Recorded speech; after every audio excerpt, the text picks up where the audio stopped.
السلام علیکم ورحمۃ اللہ وبرکاتہ۔ اعوذ باللہ من الشیطان الرجیم، بسم اللہ الرحمن الرحیم۔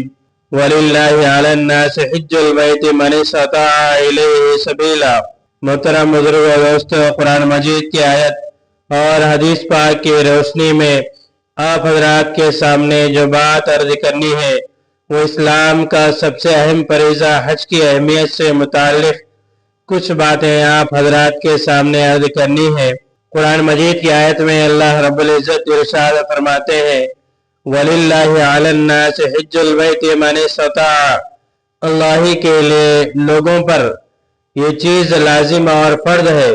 کہ ان میں سے جو حج پر جانے کی استطاعت اور طاقت رکھتا ہے انہیں چاہیے کہ اللہ ہی کے لیے حج کرے۔ اس آیت میں وَلِلَّهِ عَلَى النَّاسِ حِجُّ الْبَيْتِ میں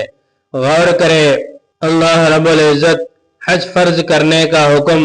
حج فرض کرنے کی بات کس انداز سے بیان فرما رہے ہیں۔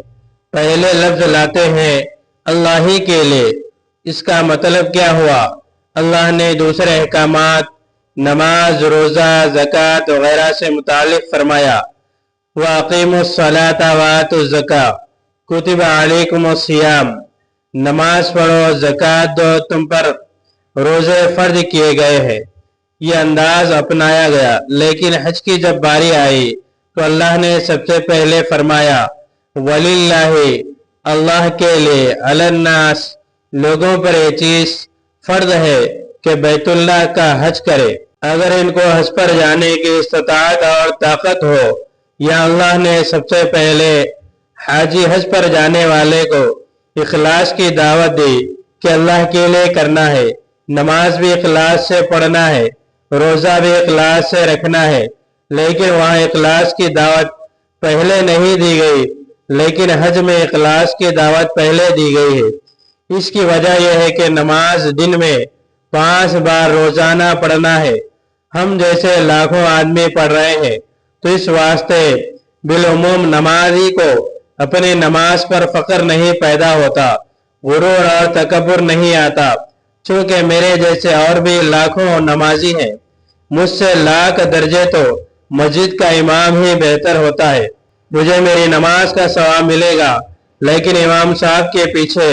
جتنے لوگ پڑھتے ہیں ان سب کی نماز کا ثواب ملے گا، تو میں نماز پڑھ کر امام کے ثواب سے تو آگے نہیں بڑھ سکتا، امام سے زیادہ فضیلت نہیں پا سکتا۔ تو نماز سے آدمی کے دل میں عموماً تکبر پیدا نہیں ہوتا۔ اسی طرح روزہ بھی جیسے ہزاروں لوگ رکھتے ہیں، ہزاروں لوگ روزے داروں کے افطار کراتے ہیں، اس میں بھی آدمی کو تکبر اور غرور پیدا نہیں ہوتا۔ دوسری وجہ یہ بھی ہے کہ نماز میں پیسہ خرچ نہیں ہوتا، روزے میں پیسہ خرچ نہیں ہوتا، روزہ رکھنے کے لیے 10,000 5,000 خرچ کرنا نہیں پڑتا، نماز چاہے وہ جمعہ میں ایک بار ہی پڑھنا پڑے تو بھی 200-300 روپے بھی خرچ نہیں ہوتے۔ مسجد میں مسجد کے اخراجات کے لیے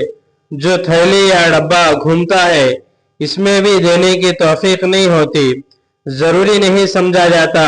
کسی اللہ کے بندے نے پنکھا لگا دیا، کولر لگا دیا،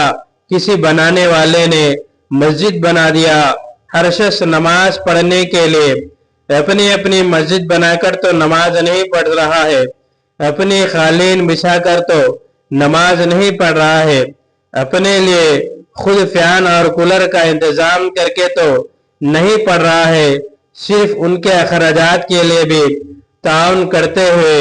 بعض لوگوں کی جان نکل جاتی ہے۔ بعض بندے تو وہ ہیں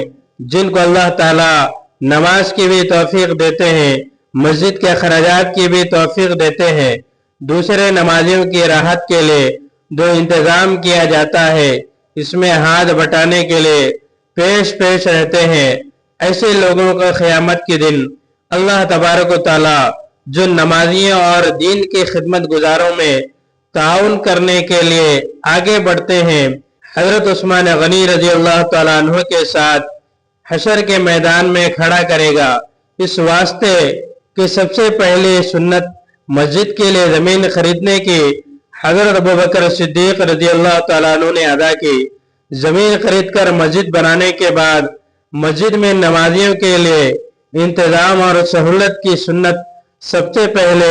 حضرت عثمان غنی رضی اللہ تعالیٰ عنہ نے کی ہے، تو اب ان کے پاس قیامت تک جو بھی مسجد کی مصلیوں کی راحت کا انتظام کرتے رہے گا اسے اللہ تعالیٰ حضرت عثمان غنی رضی اللہ تعالیٰ عنہ کے ساتھ حشر میں اٹھائے جائے گا۔ لیکن عموماً یہ ہے کہ نمازیوں کو بہت کم توفیق ہوتی ہے، اپنے جیب سے ہفتہ واری 100 روپے 200 روپے کسی بھی عبادت کے لیے خرچ نہیں ہوتے، تو نماز میں بھی زیادہ خرچ نہیں ہوتا ہے۔ زکوٰۃ بھی اکثر لوگ ادا کرتے ہیں، جیسے ہم دیتے ہیں ویسے ہزاروں لوگ بھی زکوٰۃ دیتے ہیں۔ ہر گلی میں کوئی نہ کوئی مالدار ہوتا ہے، راشن تقسیم کر رہا ہوتا ہے، لیکن حج پر جانے کے لیے تنہا ایک آدمی کو 4 لاکھ روپے کا خرچ، 12 لاکھ روپے کا خرچ، 9 لاکھ روپے کا خرچ، اس کے حساب سے وہ خرچ ہوتا ہے۔ ایک مہینے 20 دن کے اندر 10 لاکھ روپے خرچ ہوتے ہیں، اور جانے والے بھی کم ہوتے ہیں، پیسہ بھی خرچ ہو رہا ہے، تو اس وجہ سے آدمی کی نیت بگڑ جاتی ہے۔ میں حج پر جا رہا ہوں، 6 لاکھ خرچ ہو رہا ہے، 8 لاکھ خرچ کر رہا ہوں، پورے محلے میں 4 لوگ ہیں حج پر جانے والے، پوری بستی سے 8 لوگ جانے والے ہیں، 8000 لوگوں کی بستی ہے، 8 لوگ جا رہے ہیں، تو ظاہر سی بات ہے کہ ہزاروں میں سے 8 آدمی اگر کوئی کام کریں گے تو دل میں ریاکاری اور غرور دکھاوا پیدا ہو جاتا ہے۔ تو اللہ تعالیٰ نے فرمایا حج کے لیے جانے سے پہلے نیت درست کرو، اللہ کے لیے کرنا ہے،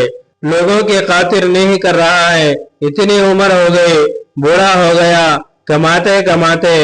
بیٹے تانے دے رہے ہیں، محلے بستی والے تانے دے رہے ہیں، اب تک حج پر نہیں گئے، ان کے تانوں سے بچنے کے لیے حج پر جا رہا ہوں، حج کا ثواب نہیں ملے گا، لوگوں کے نزدیک حاجی کہلاؤں گا، اس واسطے حج کرنے کے لیے جاؤں، ثواب نہیں ملے گا، یا بھائی بیٹا کوئی دوسرا حج پر بھیج رہا ہے، میں اپنا پیسہ خرچ کر کے نہیں جا رہا ہوں، اسی لیے جا کے آؤں گا، امریکہ جاتا ہوں، لندن جاتا ہوں، جرمن جاتا ہوں، مختلف علاقوں اور کنٹریکٹ ٹور کرتا ہوں، ایک ٹور مکہ کا بھی کروں گا، اس واسطے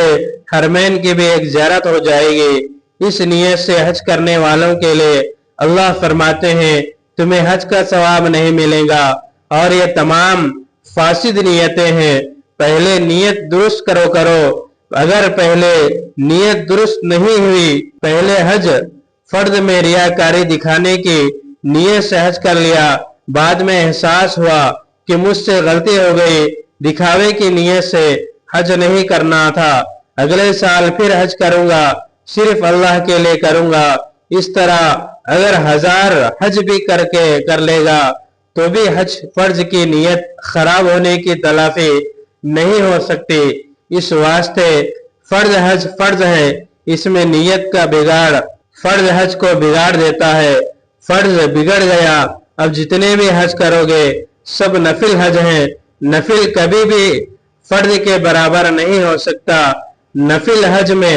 جتنے بھی مخلص ہو جاؤ، فرض حج میں نیت کا جو بگاڑ آ گیا اس کی وجہ سے جو ثواب ختم ہو گیا وہ ثواب کی تلافی نہیں ہو سکتی، اس واسطے فرض حج میں آدمی نیت مخلص رکھنا چاہیے۔ اللہ تبارک و تعالیٰ سے دعا ہے مجھے اور آپ کو اور تمام مسلمانوں کو حج صحیح نیت سے کرنے کی توفیق عطا فرمائے۔ اس طرح کے اور ویڈیوز کے لیے ہمارے چینل کو سبسکرائب کریں، بازو میں لگے بیل آئیکن کو پریس کریں، زیادہ سے زیادہ شیئر کریں۔